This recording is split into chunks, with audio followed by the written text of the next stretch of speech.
I want to turn, because we just have a couple of minutes left, to the fight for rejection of the application, the State Department application for the Keystone pipeline. I think we're now just literally a couple of weeks away from the State Department issuing their final, I guess, answer on whether or not Keystone Pipeline's going through.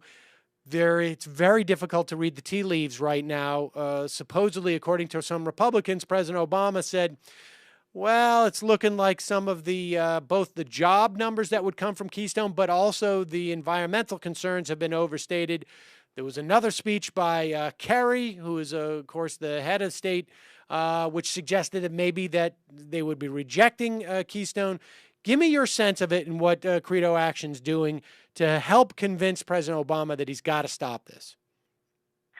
I'm convinced, Sam, that at this point it's a total jump ball when it comes to the Keystone XL pipeline. Now, this is something that we've never done before, which is tap into the Canadian tar sands, which is some of the dirtiest some of the dirtiest oil on Earth, and it hasn't been burned. It hasn't really been tapped. There's been a little bit of it pulled out of the ground. But if we pull this oil out of the ground and we pipe it across the United States and then we ship it to China, it will mean game over for our fight against climate change. So it's really important to hold the line. This isn't about shutting down something that we're already doing right now. This is literally about stopping it from getting much, much, much, much, much worse. For Credo Action, this is one of these things where we're, as a company, we're all in on stopping the Keystone XL pipeline. Because if we don't stop this, then everything else we do is simply not going to be enough. And it's this interesting organizing challenge where the decision is not up to Congress at all. The House can't kill it. It's up to the president. It requires a presidential permit because this pipeline crosses an international barrier. The president has to say this pipeline is in the national interest. And right now we know it's in the interest of the Canadian oil barons, and we know it's in the interest of China that wants to burn the oil, but it's not in the United States' national interest.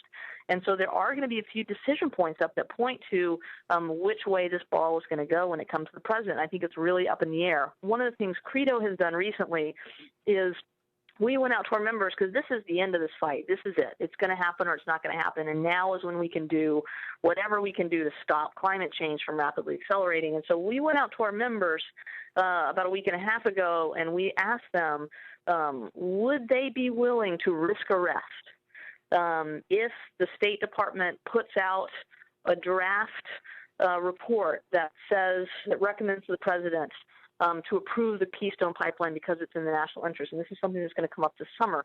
And amazingly, over 50,000 people have told us that they are willing to commit peaceful civil disobedience, willing to be arrested either where they live or on the pipeline route or in Washington, D.C. Nearly 2,000 clergy have signed this pledge, this Credo pledge of resistance to the Keystone XL pipeline. And so we're preparing right now to set up trainings and to set up 1,000 actions that'll be ready to go should the State Department recommend to the president that he approve this pipeline. And when you think about the fact that 40 to 50,000 people came out in February to send a message to the president on climate, more people than came out to the mall in Washington, D.C.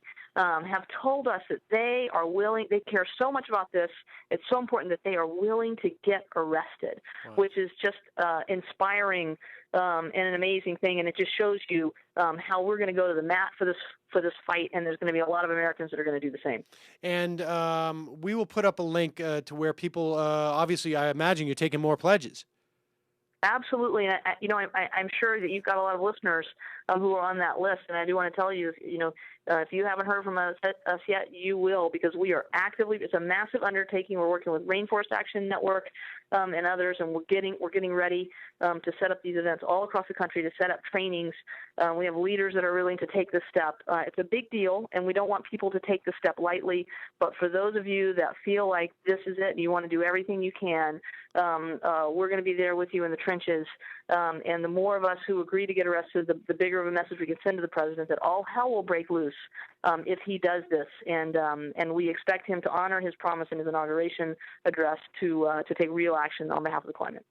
Well, all right, that's great. We're going to put up those links. We'll put up your email also if people have suggestions as to what congressional districts would be good for the Credo PAC to target. Your email again? It's Becky@credomobile.com. Becky@credomobile.com. We've spoken on the past about Credo Mobile and how it funds all of this type of political action, and people can go back to our first interview to look at it. And I know that we've talked that in the near future, hopefully we can get something going in terms of more of a campaign between Credo and this program. But aside from that, I said this before, but I think your organization is fantastic. I love the fact that you guys are independent. I think it was the story that you told me last time about getting calls from Congress people who are asking you to lay off. And I've heard so many of those stories that end with, and so we did, because we wanted to maintain our relationship with and our access to that office or to our friends in that office or to other Congress people. And I know that you guys don't do that. And it is why I think you're so effective, and why I think you guys are going to be effective in the future.